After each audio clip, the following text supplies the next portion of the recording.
SVG is able to do this on a week-to-week basis. You get exactly what you're going to see. We all want to see Kyle Busch win. We want to see him be who we know him to be. This isn't Mamba's social sips and you get 3 shots. They lost. Let's move on. I hate Twitter. If you're going to call somebody out on the radio and you're going to talk a bunch of at least go do something.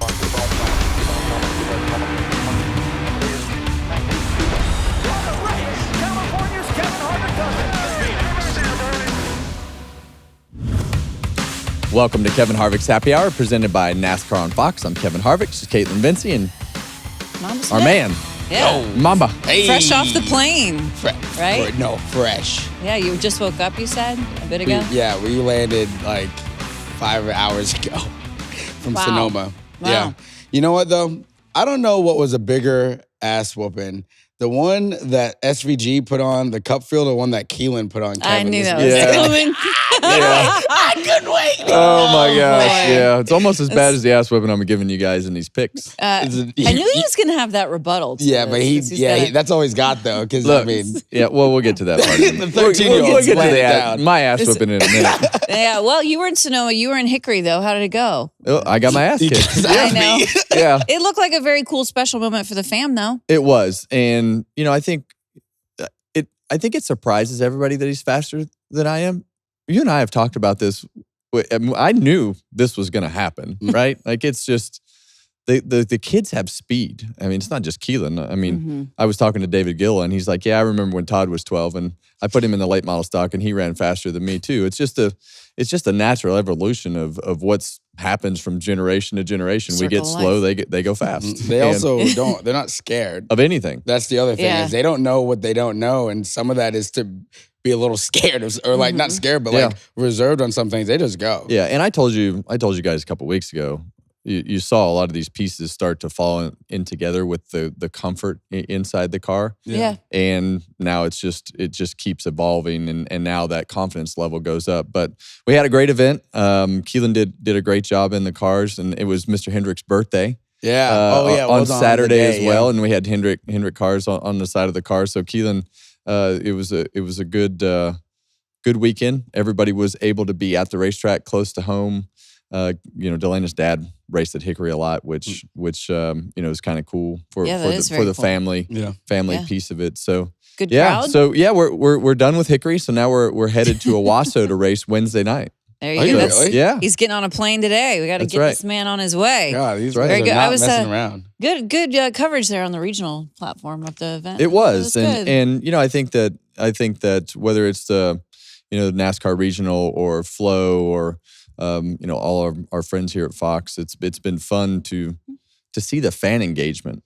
Yes. And, there's a lot of people that come to these racetracks, and I think we've talked about it on here before, but being able to re-engage with those hardcore old school NASCAR fans that we always talk about, are they watching, not watching? They're not showing up all the time at the Cup tracks. They're showing up at the short track. Right. Yes, and that to me is a win for everybody. Yeah. Traditional stock car racing will always live on the short tracks. It'll always be there. Yeah. The other stuff might evolve with the business, but our roots will always be there, and we need to keep supporting those. Yeah. Short track community is alive and well. We look forward to the next round of the Harvick Cup.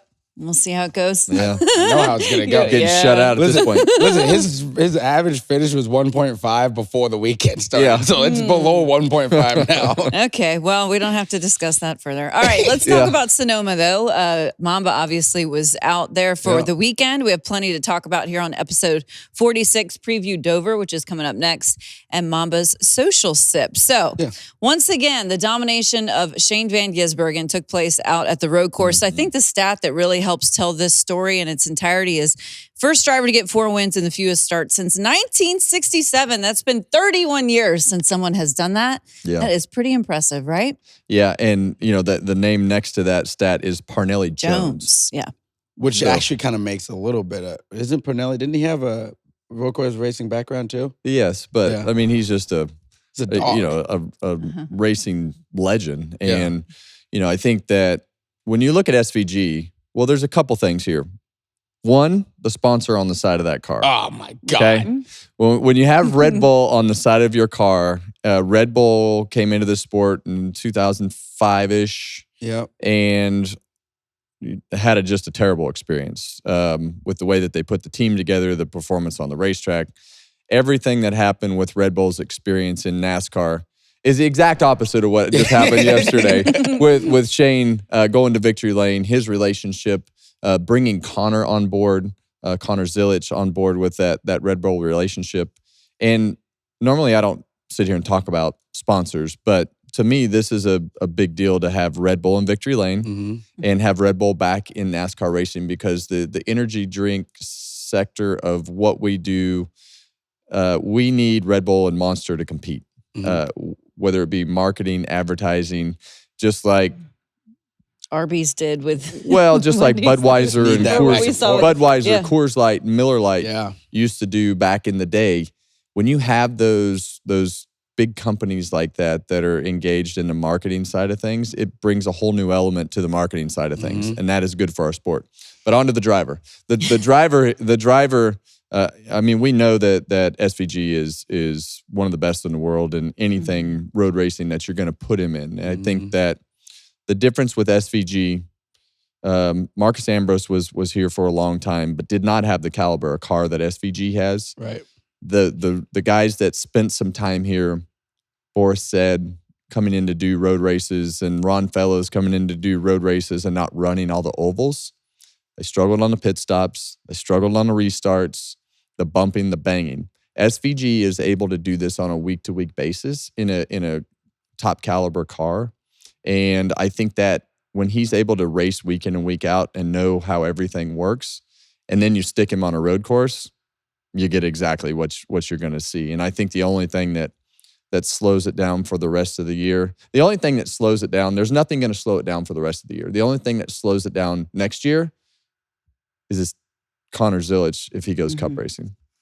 Yeah, I mean, the dude is, I mean, he's a dog. It just looks effortless. You know what I mean? It just looks like he can put the car wherever he wants to put it.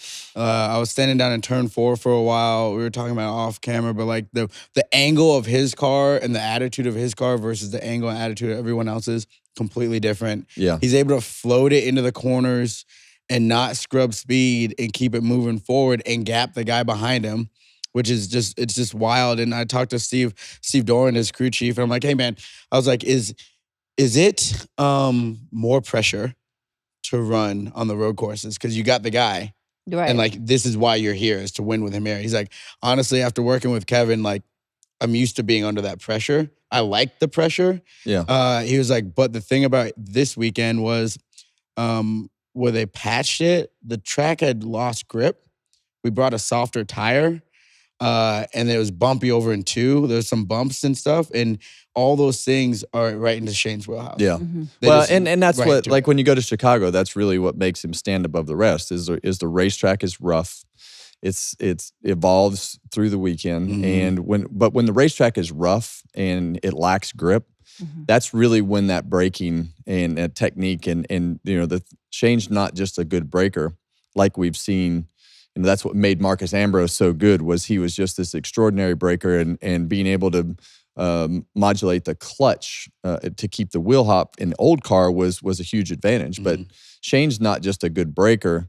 He's very good at saving those tires. And you talk about his apex, the car's just pointed in different directions. It drives straight up off the corner, and he's able to manage the tires as well as anybody. And in this situation with that softer tire, less grip on the racetrack, all the drivers screaming, even him. Yeah. Right? Yeah. He's complaining about his car and the things that are happening with his car.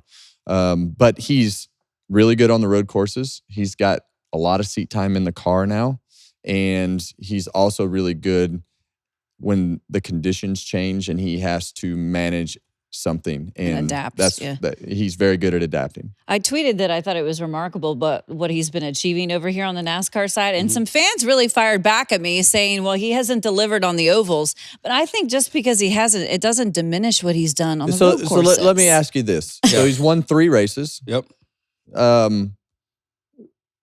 First one was his first race, by the way. Bell, Denny Hamlin. They're the only 2 other ones that have won 3 races. Has Larson won 3 races? So if you take the types of tracks off and you just, they haven't won on a road course, right?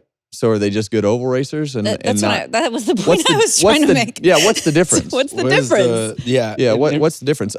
Let's just say it ended right here. I think he wins one of the next 2 road courses that we have left. Yep. So let's just say he ends the year with four wins and 5 poles, and the season's over. Still That's 4 wins. Pretty successful Cup year. season for anybody. Listen, Exactly. this is why the schedule is the way it is now, is for things like this. Because without SVG, you don't get the Red Bull piece, right? Like there's a trickle effect to all the things of people are watching this show in New Zealand and Australia. Tens of thousands heavily Yeah. now because of him. His presence. His presence here. Like, it's a good thing. Like, let's not I know. Let's not poo-poo on somebody being very good. Like, we weren't mad that Dale Jr. was super good at super speedways. That's what I was just thinking. Right? You weren't mad when Tony Stewart was really good on the everywhere, right? And Jimmy Johnson. Like, so let's just keep it a buck. Like, it's okay that he's crushing them. The other guys will get better. Their cars will get better, and it'll even out a little bit. And he said in his post-race interview, I want to do better on the ovals so I can prove some people wrong. And I think he will. I mean, he already has. He's already improved on the ovals. His racing IQ is super high. I think he's improved from the beginning of the year, like halfway point, to now like 10, average is like a 10 spots better. And let's not forget, it's a brand new team. Right? You know, you got new crew chief, new everything. They started this team from scratch. And, you know, I think that when you have a team that is together and having the same crew chief and driver, the same guys changing the tires, all those things being the same, when you get in the car, the things are all right for the driver, the seat's in the right spot. You don't have to, all those things allow them to start working on the details of what he wants in the car, learning how to get better on those ovals, and I think they will. At the beginning of the year, we talked about where he could go in the playoffs because we kind of assumed he was going to win 2 or 3 road courses. If he can keep inching away on the oval stuff, if he can make it to through round 1, because that's a bear. Yeah, the round 1 is a bear. If he can make it to the Roval and Talladega situation.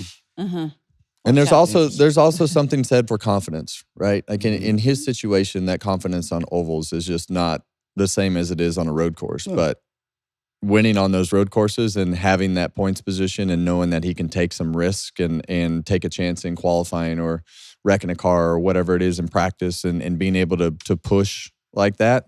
But having that confidence, you can't put a price on that because we still have to go to Watkins Glen before we get 4 started. Weeks. We'll go to the Glen. SVG, keep doing what you're doing. And I hate Twitter. So one driver he was complimentary of was Chase Briscoe, which I think one thing that's worth noting about this team is how strong they have been on Saturdays. We always talk about if you don't qualify well, how much it sets your program back for the weekend. He has now had a bunch of front row starts already for the year. So 5 front row starts in 2025. Yeah, and that makes your day a lot easier. It definitely makes the first half of the race easier.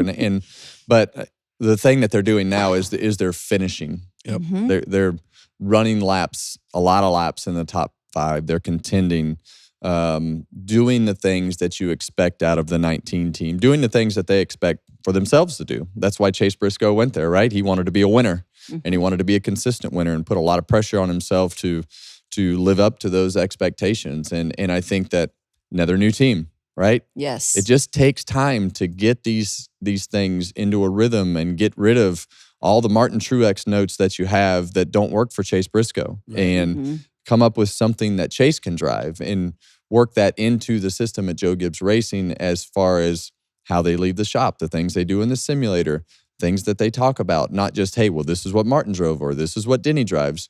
What is that driver's characteristic? And no matter how much experience you have with an organization or a crew chief or whatever that is, the cars that he drove before don't drive like the Joe Gibbs Racing cars. It's just a different system. And so it takes time to get these details worked out. James Small, his crew chief, had told me how much Chase is just a student of the sport and how much effort he really puts in. Because I don't know how much sim Martin Truex Jr. was doing towards the end there. I mean, he was obviously doing his requirements, but I think Chase is kind of going above and beyond. I'm not trying to throw him under the bus. Kevin's like, nah, we can throw that shit. He don't care. The point I was trying to make is James has said he really, really has put in the extra mile into that program. Well, as he should, right? He's on a prove it deal, and now he's starting to prove it. And, I think the benefit for Chase in this situation is he has some vets of that company that he can lean on. Mm-hmm. And I think I think him and Christopher have very similar styles and kind of manner. They're very kind of similar people. Mm-hmm. And I think that their driving styles kind of lay over. And I think that relationship has been really good for a long time. And he can kind of lean on that. I think they're probably more similar than him and Denny or him and Ty. And I think that's probably helped a little bit too. It's funny you say that because I actually went to New York City with Christopher Bell last week for a sponsor appearance. He had never been to NYC or Times Square or anything. So we got to walk down there and he got to see it for the first time. But he referenced his relationship with Chase and how strong it is. Also talked about how that team, he was saying they've been off. Obviously, they had 3 rough weeks in a row. But he was like, I think the place is coming up. We're going to be better. And sure enough, we did see that. Did you guys see? Did you guys see Chase's tweet after the race? He said, "I've never felt so happy about a second place finish." After he said there's 36 race cars and 1 rocket ship out there. I've never felt better about having a second place. No, he said I think in his interview it'd be like trying to beat Michael Jordan at his prime, to beat SVG. But good run for Christopher Bell and company after a couple rough weeks. Yeah, and even at this race, it had some rocky moments with spinning out and everything that he had to deal with this week. But he had a fast car, and I think when you look back to Coda, we obviously know that he's a good road racer, and I think all the Gibbs cars, Hamlin seemed like he was out to lunch this week, but it seemed like the other 3 Gibbs cars were solid and running up front, and Christopher Bell was one of those. So I still just, it's like William Byron. I believe that Christopher Bell and William Byron, they go through this same streak every year of starting off strong, off in the middle, and then you never know what's going to show up at the end of the year. It was a solid run, but they haven't been consistently solid. And, if you're going to win these championships, you got to be able to find that consistency of when you have an off day, not have it be a catastrophe. Yeah. But, yesterday was good. So it'll be interesting to see if they can keep it heading in some sort of consistent direction. Yeah, and William was like, he was right. I mean, he was the next guy for most of that race. I don't know what happened in that last run. It seemed like the car just didn't have the grip that it maybe had early on in the day, and kind of fell back to like 7th. So that was a good thing. That's definitely a good thing for them. Like they needed that after, Chicago was just miserable. So I think they both needed those type of runs to get going in the right direction. We're talking about Joe Gibbs Racing right now, obviously, with Christopher Bell. Ty Gibbs, the pit crew incident that took place, this was a little interesting. Basically, Ty Gibbs was coming down pit road to access his pit stall, and he clipped a member of Brad Keselowski's team in the process, which this guy I think initially believed it was intentional. So he went over to confront Ty's pit crew, and NASCAR officials had to separate them. I'm not sure I've seen this recent years, but I think they just didn't have the correct information. Well, Ty didn't do anything wrong right here. And, NASCAR said that as well. And my advice to the guy carrying the tires right there is move your tires. If you don't want to get hit by the car, move your tires. That's your responsibility, not the drivers. And they give you that luxury of not having to be off, not having to jump off the wall anymore. But when I was the driver and I felt like your tire changer or your tire carrier was swinging around too wide and it was affecting the way that I was getting in a wall, I'd brush them for sure. There's no doubt in my mind. I would, but that one's simple. The tire carrier just needs to get out of the freaking way. He's standing in the pit stall with the 2 tires, and so he can be frustrated all he wants. I don't know why he wants to go over and blame it on the team guys. So just a bad reaction from the tire carrier, and in my opinion, 100% his problem to deal with. Get out of the way of the car. The guy didn't do. He's getting into his pit stall. You got to be aware that the guy is coming into his pit stall to make his pit stop. So, I think about like baseball, like when the batter is crowding the plate and the pitcher kind of throws a little brush back, like gives some room type of situation. And I've never seen that. I don't know the last time I've seen the pit crew members That's what I was saying. kind of yeah. go at it Right. like that. And I love that. Like Yeah. I don't love that how close. Like I don't love how close that the car. But racing is dangerous. The pit road is dangerous. This is a dangerous sport, right? Like these tight instances happen. I like the fire that the 54 pit crew had defending their turf. I like the fire that the 6 pit crew had, feeling like they had a axe to grind. But like ultimately, Ty didn't do anything wrong. No. Like And like, and he in didn't all do it. honesty, the 6 and the 54 are racing, and anything I can do to mess up your pit stop, Mhm. if I can cut it as close as possible to keep you from running around the car, I'm cutting it as close as possible. And if you're right there and you don't want to pull your tire back or take one step back to try to keep your timing right on your pit stop, I want you to make sure that the next time we come in, you're one step back, and your pit stop's not going to be as fast as mine, because it's going to be way easier to pass you on pit road or you not pass me on pit road. So pit crew guys might not like to hear that, but I don't have a problem with anything that happens. Everyone plays a little bit of a game down there on pit road. There's a lot of intertwined things. We don't Jockeying usually for- get to yeah. see it. That was one time that we kind of Yeah. got to see it. Yeah. 2 teams still currently fighting for a postseason spot. Have you found it interesting the amount of radio transmission we are hearing? It's Chris Gabehart on that radio giving Yeah. a lot of the direction.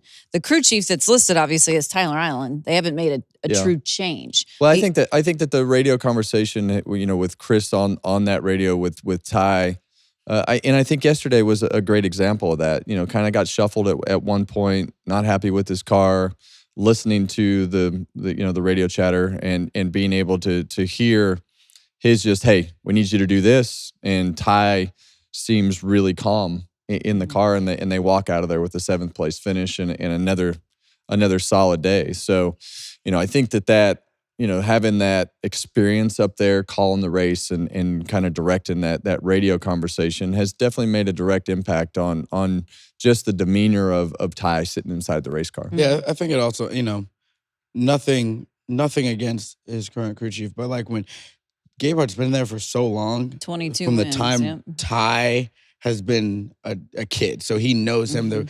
He probably has a very high level of respect from a close relationship, I would assume. And Chris has been dealing with, working with Denny for so long. He knows how to re-engage the driver. And that's something that I'm sure he's probably teaching Ty's current crew chief too. Like, you're learning how to do that, how to work with your driver. And not uncommon for competition directors to be placed in as crew chiefs or fill a role or whatever that is. And I think right now being able to, step in there. I mean, the 54 car has been fast every week. They've been, and it's just those 1 or 2 moments, no matter who you are, it's those 1 or 2 moments every day that have to be right. Whether it's not freaking out in a car or making a good pit call or, saying something on the radio to make it right. I mean, it's just those 1 or 2 moments that keep you from winning. And I feel like, the 54 is right there on that verge of being able to win. And, one of the 2 of those calls with Chris up there making that just filling in to make those calls currently could be the difference between getting that car to victory lane.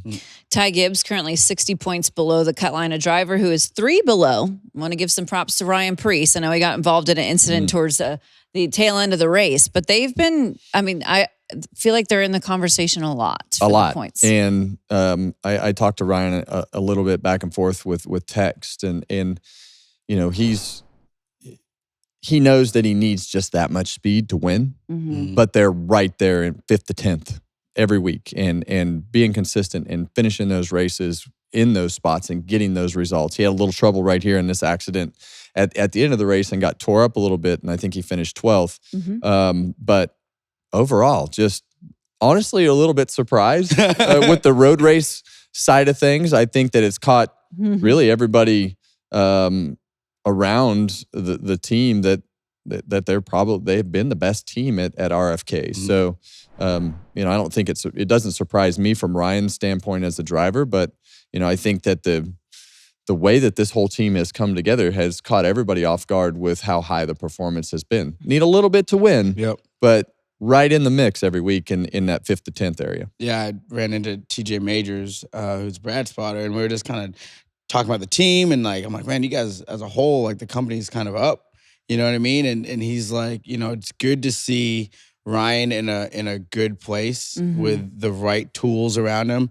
And he really said that Chris Buescher is like an excellent teammate. Like he has helped the curve so much because they added this team as well, right? This is a new team that they put together, and Ryan's a dog. Like when he bet on himself the first time around, and he went to Gibbs because he tried to do the JD Motorsports thing and like try to do it kind of the Ross Chastain way, but he didn't have enough money to like take the time. He kind of had to go, and everyone in New England loves him. Like he is our guy up there, and for him to be running so well, when we go back to Loudon, that place is going to freaking erupt. Yeah, it's gonna be amazing. And you keep doing the things that you're doing and showing up in that 5th to 10th. Next thing you know, you're in a position to steal one because of your consistency. And he and Buescher are a lot alike. Yep. And in the way that they race and the way that they grind and get those finishes. And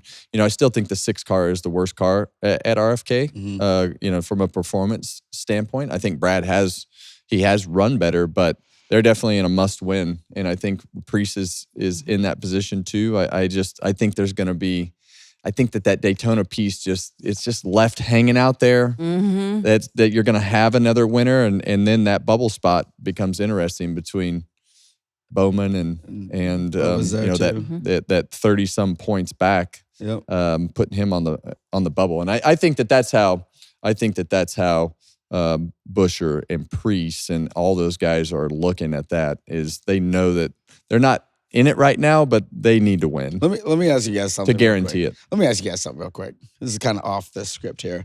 So you look at that. You talk about the 6 kind of having the most struggles. I think Brad has some left in the tank.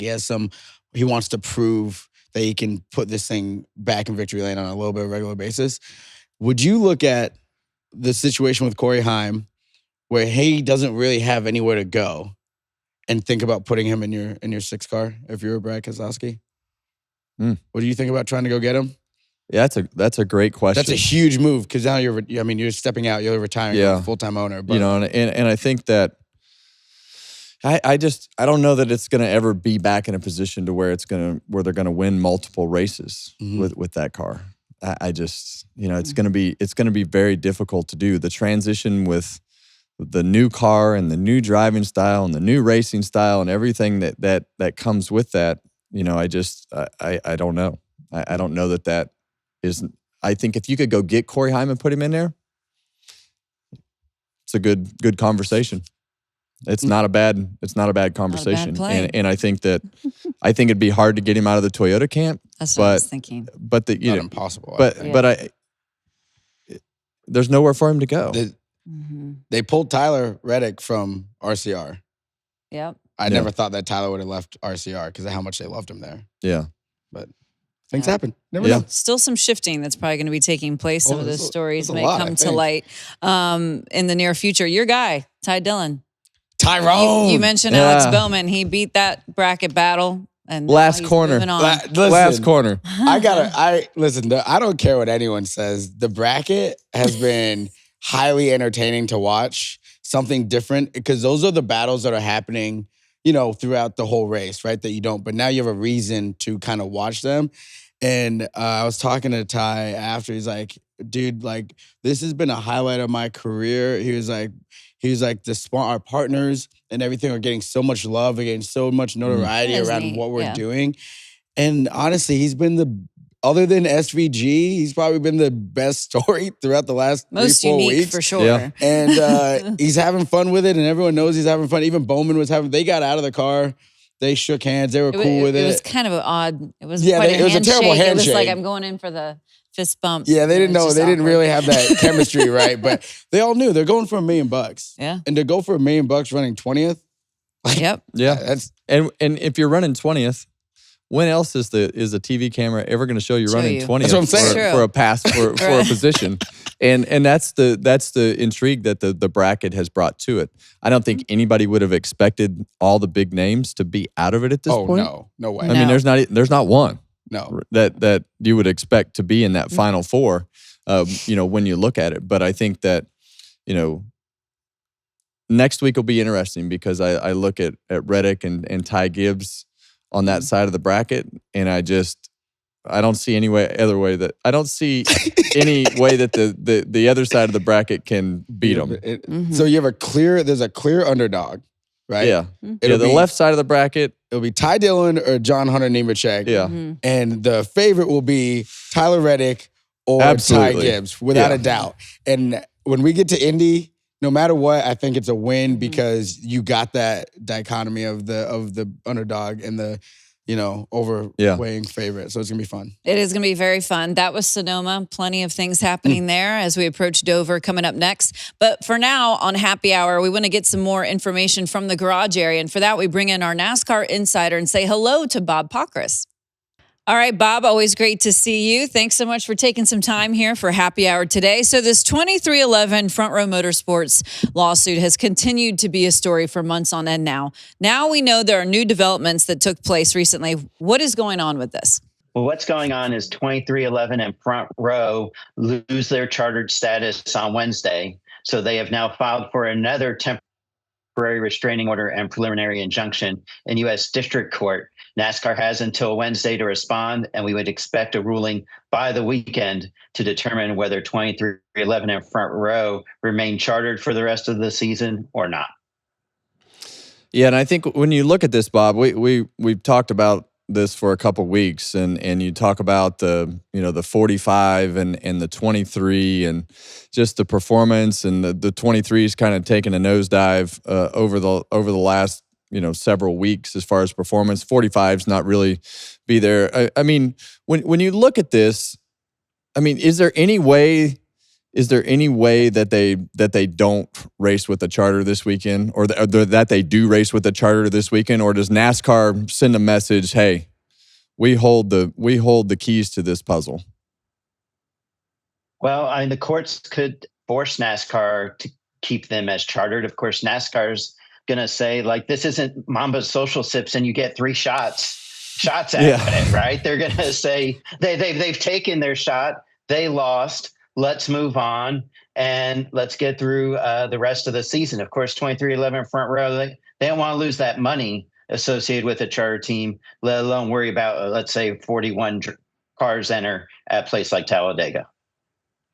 So what I want to know from the fan standpoint, right? What they really want to know is it time to panic? Like, is it hitting the panic button for 2311, or is it still, a little rocky and we'll be okay? Right now, I would say things are a little rocky, but I don't think it's time to hit the panic button yet. Both sides are still taking depositions. They're getting all their kind of discovery done. And I think it'll be another couple months before you'll really get a feel for which way this case could go. So if I'm a 2311 or Front Row fan, I'm just kind of crossing my fingers to get through the rest of this year with not too much drama, and then see what happens in the off season. So, Bob, I know you've been talking with lawyers and so forth this morning. And a reminder, we are taping this on Monday morning. More of this story could develop. So if the courts reject the 2311 Front Row request, is there any way that 2311 can get the charters back at some point? That's a great question. Some would say, do they have them at all, right? Because they didn't sign the agreement.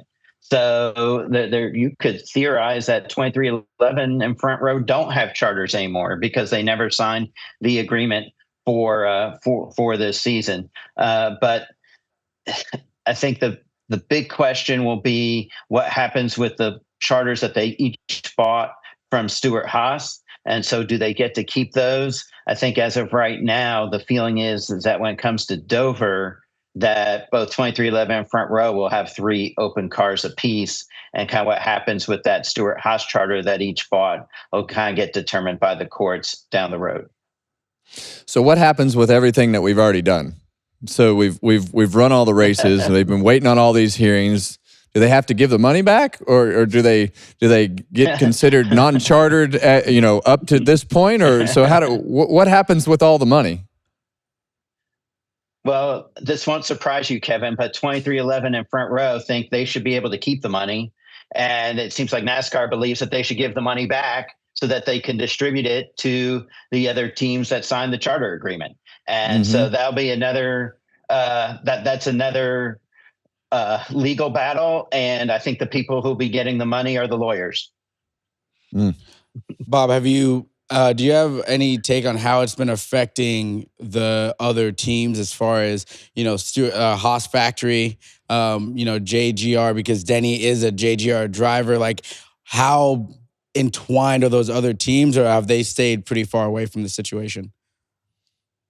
I think it's just a little bit of a distraction for the other teams. They're trying to figure out how much, if at all, they need to get involved. They've all had to provide some information for this lawsuit.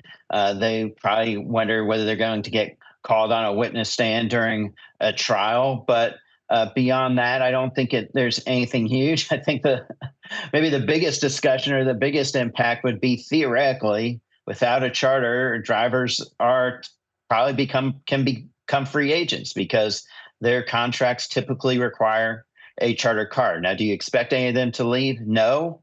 But, Tyler Reddick, pretty darn good driver. And you would think that if there is a chance that he is available, a team potentially could make an offer for him, and does that just become another distraction for Denny and their team to have to go through that? Possibly.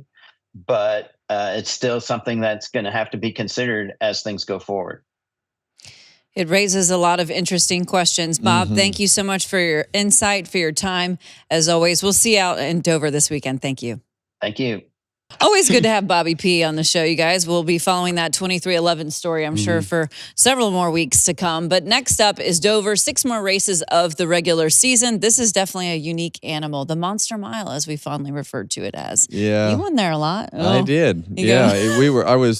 At RCR, it was a struggle. And one of Rodney's main goals when we went to Dover was, you're going to win at Dover. And we came in to the SHR situation at a very unique time because we had access to all the Hendrick information. So who was winning Dover a lot then? Yeah, so Jimmy Johnson was winning Dover all the time. So we developed everything around the 48 car and what they did at Dover, and then we kind of put our own little tweaks on it. And boy, oh boy, did we go up there. We won 3. We probably should have won about 7. Yeah. Wow. Yeah, it was just, we had the valve stem get knocked out 3 races in a row on a pit stop. By the lug nut. That's frustrating. The lug nut, like when he hit it and he changed the tire, the other one fell off and hit the new tire and put it down. Those ones hurt because that was right in that time where we were really, in 14, 15, we just felt like no one could beat us except us, or the racing gods just didn't want us to win that weekend. And that's what it felt like. And that pit crew that was on that team, that was a lot of the same guys from Tony's 14 championship. So those guys have been locked in together for a long time. Shrek and Daniel Smith and Shrek. Yeah. I love Big Shrek. The Castro, those boys were locked in. They were. And I think when you look at Dover in general, it's just a racetrack that rewards you just for driving the crap out of the car. Let's go get it. The harder you can drive it and put the car in the same spot, and it's rough, and beat you up, especially in the next gen car. So being able to keep yourself mentally focused and your eyeballs feel like they're floating in your head, because it's just it's like riding a skateboard down the sidewalk constantly, but you're going 160 miles an hour, and so it's a very intense physical, mental racetrack, and you really have to drive the crap out of the car every single lap. But car placement, super important, especially if you're running the bottom. You'll see guys moving around the racetrack. Next gen cars, obviously tough to follow people around the racetrack, with the way that they push the front end. So you have to be versatile. But I believe if you're going to win the race, you got to be on the bottom. Okay.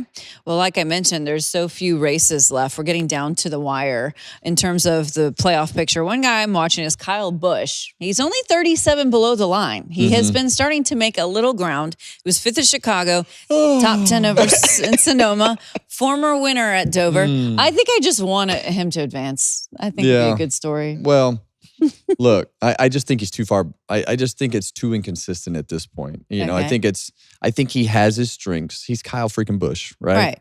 So he has his strengths, but I just don't believe. I mean, he could go to Daytona and win. I think anybody can go to Daytona and win. I don't believe he's going to go win anywhere else. You don't think they can find lightning in a bottle from last year at Richmond? No.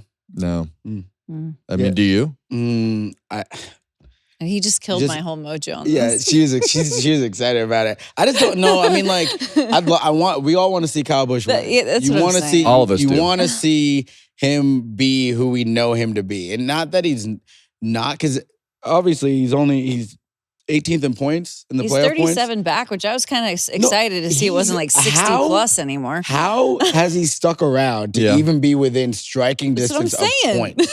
Yeah.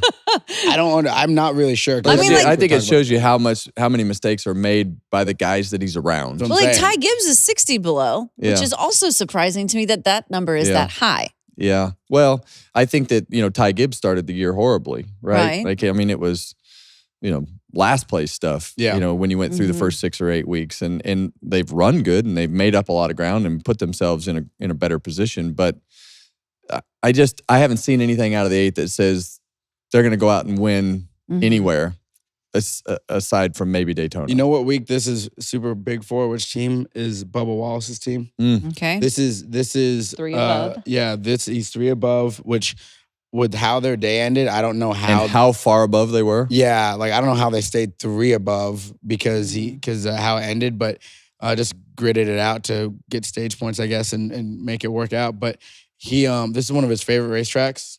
He's good at this racetrack, so it'll be really important for them to try and get a win this weekend. And I think the thing that surprised me about Bubba is just how well they started the season, and we're like, oh my gosh, this 23 team is going to be locked on in. Fire. And the wheels have just fallen off the 23 car. From a speed standpoint, we've seen it. Like, he showed up at Chicago, and then he had all the issues that he had Pocono, qualifying, and then, kind of a dumb move in the race there at the end with the 48, and took himself out and cost himself a bunch of points. But it's just been really, really all over the place for not only 23, and the 45. 45 hasn't done anything that we expected him to do from a speed standpoint, race winning standpoint. So, they've been off, and I just, we talk about the lawsuit and things like that, but they've just been off, compared to where the 23 started, but the 45 really never even had that really shining moment yet. Right. Oh, yeah. Well, that's what we have to look forward to when we go out to Dover, the Monster Mile this weekend. Now we get to look forward to the social sips, because you are up next. Because it's the world's favorite segment. It's just that time. We just keep doing that. Yeah. Before we get started, we have a special message. I thought you were going to ask him to No. change the name back. No, the name is right. Slappies. No, the name is back right. to its But we normal. have a special message from a race winner over the weekend, a young Kaitlyn Harvick. Let's run the message, please. You just whooping up on him the way you are? Not as bad as this, but like you said, he's out of shape and old, so it's kind of hard not to. I mean, jerk you are. It's kind of hard not to. Sure. Anyway, welcome to Mamba Social Sips. Thank you very much, Kaitlyn, for that. We had before the weekend started, Chase Briscoe's 3-year-old son. They were riding around in Chase's driveway is like a circle, right? Yeah. So he's got this little go-kart thing, electric go-kart thing or whatever, and he's 3. Yeah. Look at the kart control, Kev. That's pretty impressive. awesome. Yeah. So Chase has him sit in his lap on the sim, and he'll run iRacing stuff. And he's for 3 years old, the kart control. That's the thing that I try to tell other parents. They're like, hey, I want to do Kaitlyn's program and this and that. Here's the problem, right here, right? Chase Briscoe's kid is drifting around the driveway at 3 and completely understands what's happening, right? And that's just the difference between kids that grow up in a racing family while dad's driving. in everything that you do revolves around racing. They wind up doing stuff like that. You don't teach that. No, it's already locked in at this point. He said I might be biased, but I think he said something like, I think that's pretty good. Chase, you're not biased. That's pretty good. That's pretty good for a 3-year-old. So I love that one. Bad news about that is it's probably going to get expensive at some point. Well, and he just had twins. Yeah. So you better hope might one of just them have goes. one go. You better hope one of them goes the baseball route or something. We need some guaranteed dinero in there. You know that this weekend was Goodwood? Oh, really? Yeah. I love Goodwood. I know. Yeah. Pause. Yeah. Wow. I love this event. No, that's fine. And no need to pause. The Red Bull team had, I think this is Justin Marks. I'm just going to move on. Justin Marks was able to drive at Goodwood and was doing burnouts and doing all the things. So I thought that was pretty cool. That is cool. Yeah, that Kevin, is cool. do you like Goodwood? Justin did a really good job, but I'll leave the Goodwood to you. I like no one asked me. That's good. Do you want? Go ahead. Next tornado. Oh, the next. Okay. We're just gonna rip through that one. Yep. Over the weekend too, IndyCar was out in Iowa. They had the doubleheader. This is scary. Yeah. This was wild. There was a tornado What? that touched down. Yeah. I did see this. Yeah. So apparently, That's a big one. yeah, apparently that wasn't technically a tornado, is what I've been told by some of our producers over here. But we were in a tornado once. What was it then? We were in yeah. Ask Bob. They said. Yeah, ask us. Yeah. Ask Bob. Bob knows what it is. So we were in St. Louis one year and we had a tornado come through and they put us all in the tunnel at the racetrack. It's creepy. Oh, I bet. Sky That turns is really green. Scary. It's pretty wild. I don't like it. That's too close for me. I don't care if it was a tornado or not. It's too close. The fact that you can see the whole deal right there. Cycle. Yeah. Hope we don't have that in Iowa in a few weeks when we go. Yeah, rather. Hope you got more people in the grandstands. Oh, man. Good Lord. There was nobody there. Did you guys know that we have a voicemail this week? Oh, good. No. Yeah, What I we love got? it. I love the voicemails. You never know what people are gonna say. Let's hear this one. I just want to rant real quick about drivers saying they're sick and tired of people and then they just never do anything. Like Joey after the race with Ross. And you got Austin Dillon and like the whole field mad at Hocevar, but they never do anything. And then Bowman over the radio when Bubba put him in the fence and then Bowman doesn't do anything. I want fighting back in the sport. You know, Tony Stewart, Jeff Gordon, yourself, Matt Kenseth. They didn't care about the fines or the penalties. They just wanted to send a message and they're tired of it and they actually were tired of it and they did something about it. This whole beefing on Twitter and whatever is so annoying. Just fight each other. Yes.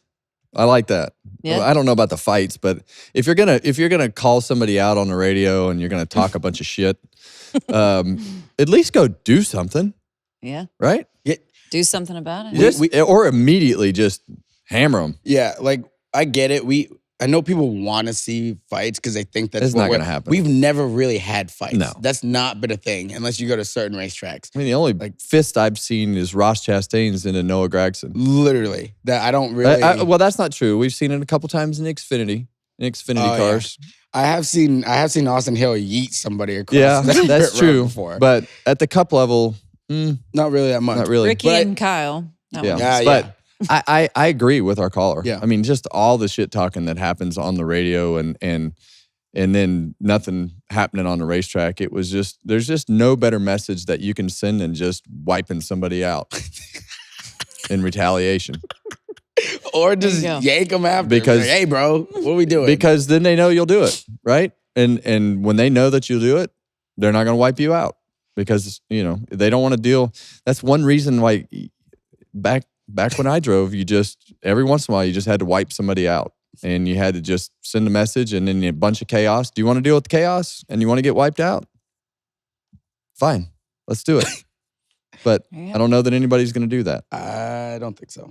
Josh Berry did it this week. Josh Berry did do it. I don't know what happened to Josh Berry, but he wasn't happy and he just... Let it be known. He let it be known to Carson Hocevar that he was not going to run into him, and he wiped him out in turn 2. And if you don't say it on the radio, then it's just racing. That's right. Friends. Yep. Yeah, they should take the radio button out of most of these cars. Blaney's radio button, Ooh, he Not was good for fired him. up. His radio button is not good for him. My This at past all. weekend, he My had some man singers. needs to. He pops off. He has to get off his radio chest. button for 13 years was bad for me. Last 10, pretty good. I learned a lot about the radio button, Yeah. and it is definitely your enemy. People don't forget.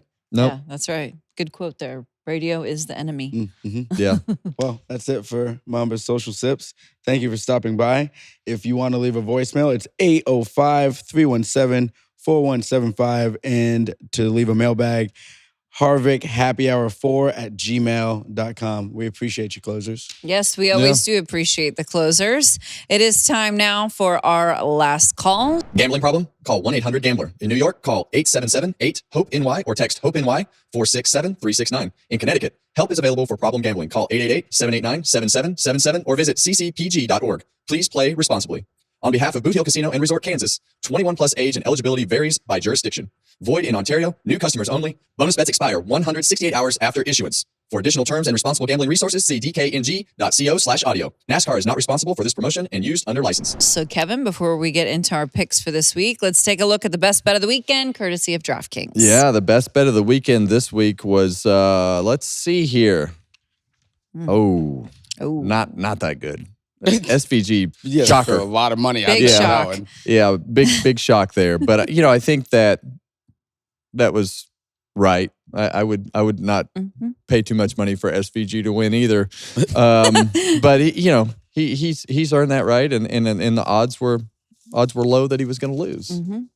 It's true. So There you go. and so anyway, take the checkered flag with DraftKings Sportsbook. Download the DraftKings Sportsbook app and use code Harvick. That's code Harvick for new customers to get $150 in bonus bets when you bet just $5. Only on DraftKings. The crown is yours. Yes. There it is. The crown was King me. SVG's as well, once again, out on the road course. His burnout, I thought was New winner. Listen, Okay. okay. Here's the deal. yeah, Oh. no, This you is- gotta, this you got to is- explain why, because you've been Okay. hard up on the Yes. Chase Elliott one. Listen, here's the deal. When you do great burnouts, obviously a lot of smoke. We've seen other people have a lot of smoke. He drifted around the racetrack. He had a lot of smoke. a lot of style points. A lot of style points in this one, but the got the thumb out the window. The tire hasn't blown apart yet. Yeah, Yeah. how is Well, that even possible? This is, I mean, he likes drifting and so not right here, but in general. But he, having all the style points that he had right here. But to me, this is the part There we go. that just made the whole thing. Yeah. You light the tires up, you get the things going, you got your hand out the window, you're waving at the crowd. SVG's become a showman. Mm-hmm. But when you roll over here and you tap the left rear on the wall and you start high-fiving your guys on the way that by, was impressive. that's pretty awesome. I thought so too. That's pretty awesome. We have a new winner in the house. Yeah. This is it. Absolutely. I love Which it. is funny because this is New the winner. same track that he became top of the board at That's last right. Last year, yeah. And it That's was right. for I mean, look at that. High-fiving his team guys while blowing the tires off and then goes into a donut. and let's not forget, Sonoma's front stretch is very narrow. Narrow. Yeah. Yeah, no kidding. And he has not lifted since he started the burnout. Since the whole lap. Yeah, like he hasn't lifted. And when the tires start blowing apart and the cameraman's right there and he's getting hit, I'm like, this is probably top of the board Yeah. now. It has to be. And I think that's one thing that SVG has evolved into is putting on a show, Mhm. right? Like he's learned how to celebrate, to stand on his car, to burn the tires, to do all the things. And he's that's just- part of it, right? Like you can't just get out of the car and say, yeah, thanks to my sponsors. I won. He is Totally. entertaining. You He have is to an be entertainer. you have to be entertaining Love if you want that. people to like you. Well done, SVG. Kevin approves, your new winner. And he's been hard for 19, 20 weeks now on this, finding a new person for P1. Well done. Not well done to myself because I'm still down in third There here you in the guys suck. standings. I mean, We're 58, tied for 58. Yep. Yeah, Kevin you're still tied. increases. Yep. Now let me just preface this with saying he doesn't take any risks. You know, What?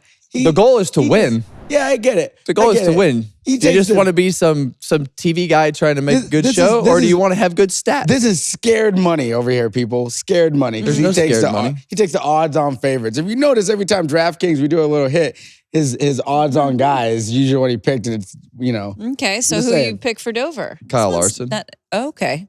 That they need this because it's been a rough little stretch Yeah. for them. I'm Oh, going. now how's your argument now? No, I like that. Why? Oh, go I just ahead. want to know why. Oh, is that scared money? No, it's not. Oh, okay. No, yeah, that's young money. But Okay. why? Where's that coming from? I just, he was fast last year. Yeah. And I like the speed. I like that you have to drive the crap out of it. And I think they know that they got to get their stuff together. Well, someone I would say in a similar situation is Joey Logano. I'm going with driver 22 for the Dover win. What you say, Mamba? Scared money. Go for that scared money. You know what? Just no money. No, Yeah. I'm gonna. I mean, you suck anyway, so just pick anybody. You know, I'm just gonna send it because I said it earlier. He needs it. This is one of his best racetracks. Bubba. We're going with Bubba Wallace. Bubba Wallace. All right. Send it in. Okay, well, we'll have to see how this goes. Not the 3 picks that we we were. look forward to seeing how these 3 drivers fare. Hey, you got Marcus Smith on the show this week. I do, yeah. That's I exciting. think I it's love him. we've been doing a great job of kind of mixing the shows up with just interesting people in our sport that either retired or have some sort of stake in key parts of the industry. So excited about Marcus coming on the show to talk to us about owning racetracks and putting on events and where we're at as a sport. 10 tenths. A lot of good Beautiful insight facility. That's right. from that man, for sure. We look forward to it. Okay, this has been fun. Everybody keep subscribing on YouTube, wherever you get your podcasts. Leave a 5-star review, and we'll see all of you after the Monster Mile.